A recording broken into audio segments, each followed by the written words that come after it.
Good morning. Will here, just time prepping. How's everybody doing this morning? Hey, we had a good live stream last night, huh? Ended up having over 30 people in that chat after the drawing. Also, I'd like to thank everybody that showed up for the drawing. Wes S. was the winner of the 3-day survival backpack. I want to congratulate him on his win. It was a very good drawing. What we ended up doing was doing a reverse drawing because there was just a few people that ended up being in it to win it. So, actually, what we're going to do today is we're going to be talking about planning for the most SHTF scenario. That doesn't mean that we're going to be prepping for or preparing for an EMP or an asteroid hitting the Earth or anything. That's the probability of that happening is probably pretty low, So what we're going to do is we're going to kind of slow down a little bit, and we're going to be talking about, some other stuff, and kind of ease into what we're going to be talking about. So what are the likely threats that you should be prepared for? So that's a good question, isn't it? What we're going to do is we're going to talk about disasters that would probably be closer to what would happen in the location that you live in right now. For your health and your financial situation. And there's a number of other factors that can play into what you should focus on first, we can't tell what to prepare for or the number of things that you may want to consider. Probably one of the big things that we're going to be faced with in our lifetime is preparing for a job loss. Remember that preparing for a catastrophic event, it's being about prepared for whatever can happen, the pitfalls or what's just right around your corner, So while a job may not be as sensational as an asteroid hitting the Earth or an EMP hitting, it's still it's still a SHTF situation. Now, while a job loss is kind of low key, but at the same time it could be considered a SHTF situation. Preparing yourself and your family to survive and thrive during the time of unemployment is something that everyone should actually start preparing for. So ask yourself these questions, okay? Ask yourself, if you lost your job today, how long would you be able to live without a paycheck? How much food do you think you'd have to have on hand for that length of time? And then also talk about maybe what steps you would need to take to ensure that your family would be okay during that time of job loss. These are all things that need to be considered, These are, even though you're without a job and everything, you still need to know what to do, the questions. How long are you going to be out of work? How much food are you going to need to eat while you're out of work? Stuff like this. All kind of could roll into an SHTF situation. For some folks, it is an SHTF situation. They live on a paycheck from hand to mouth. And it is kind of tough. So let's talk about other things let's talk about preparing for floods or fires. Say you're going to be caught up in the worst case scenario, your mentality of that. So it can sometimes cause you to be overlooking the smaller disasters, that can equally be as devastating as the larger parts of it, One of the most common disasters an American will face in their lifetime would be the threat of a fire or a flood. So it might not be the most exciting topic. It might not be a zombie apocalypse or a EMP attack or anything like that. But it's still things that you need to know how to deal with, and it kind of prepares you for the bigger fires in life.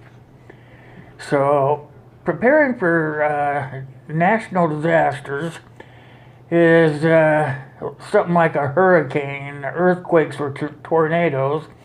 They all happen fairly quickly and without any kind of notice whatsoever, you know. So while you never predict exactly what they're going to happen, you still can need to find out what's going to be going on in your location, you know. We talked about that yesterday, you know, about the natural disasters that happen right where you live in the area that you live at. So we need to start learning how to prepare to survive those sorts of situations. Another thing we might want to consider is how about preparing for an economic collapse? As far-fetched as it may sound, you know, it shouldn't really be that shocking, especially in today's age, you know. I mean, we're talking about the stock market going up and down, whatnot, things like that, you know. So nobody really thinks about it. We could think back to, say, the financial collapse of 2008, you know. Who really saw that coming, you know? So the media really didn't see it coming, you know. They couldn't warn us about it, you know. They were idiots about it. So just remember that the same idiots that didn't see that coming could not see what's coming right now. So if the economy crashed tomorrow, would you be prepared? What would you be prepared for? You know, what plan do you have in place for your money? Do you have some put away in a safe? Like I have a safe in my home, and I always have cash in there, just in case something should happen. I also have like gold and silver in my safe. These are all steps I'm taking towards being able to survive a financial disaster, you know. So preparing for the dangers in your neighborhood is another good thing to think about. It's often the disasters that happen right in our community that are the biggest threat to our health, as to our safety, and absolutely you got to prepare for them. Do you have a plan in place to take care of any such disasters that may happen right here in your own community? Do you have like your fire plan in place? Do you know what to do in case of a hurricane or a tornado? You know, these are all things that are part of being prepared, you know. So if you're not prepared for the actual disasters that happen right in your community, you know, it's all part of preparing, you know. It doesn't have to be the zombie apocalypse or anything like that, you know. So I'm just trying to prepare you guys, you know. We talked about some pretty heavy stuff yesterday, but it doesn't have to be that heavy. I mean, but you still have to know those facts. These are all parts of preparing or prepping or whatever you want to call it. You know, I'm even though I consider myself a prepper, I don't go around saying I'm prepping for this and I'm prepping for that. What I'm actually doing is I'm preparing myself and my family how to deal with disasters.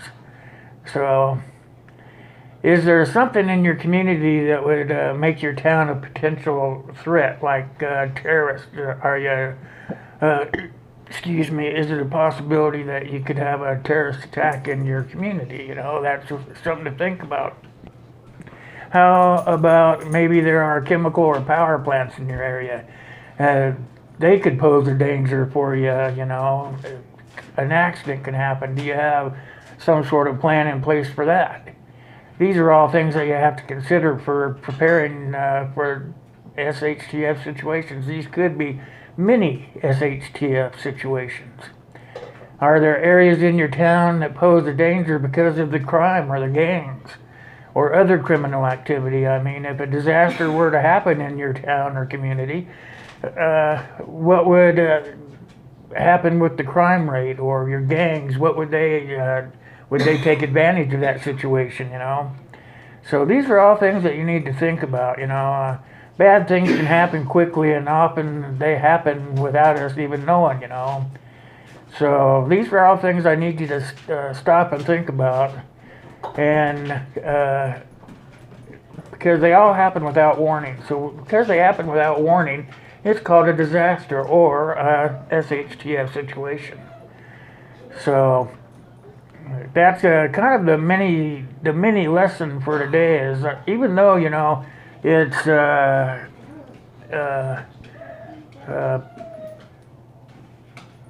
it doesn't seem like much to you, they are kind of mini situations of SHTF.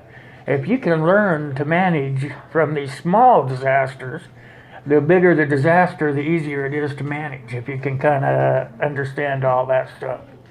So that's kind of what I have for you guys for today. We're going to be talking about the SWAT thing tomorrow, and so trying to break the series down into 10-minute sections, series sections, so that you don't get too bored and that you actually kind of go take something away with you when it's all over and done with. So here, let me get my notes here. After we get done with the SWOT analysis, we'll start talking about the things you have to do to prepare for the SHTF or local community disaster.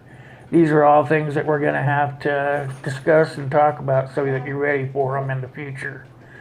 So I want to thank you guys for letting me sit here and ramble and explain a few things to you. Hopefully you came away from today's session with a little more understanding that it doesn't have to be a zombie apocalypse or an EMP attack or anything like that, but it's at the same time teaching you how to take care of those situations if they were to arise. You start out small and kind of gradually open up your tool chest till you have all the tools that you need. So thanks for watching for today. You guys know I can't do any of this without you guys. I want to thank you guys for watching. So at the end of my series, it's God bless me, God bless you, and God bless the US of A. Thanks for watching.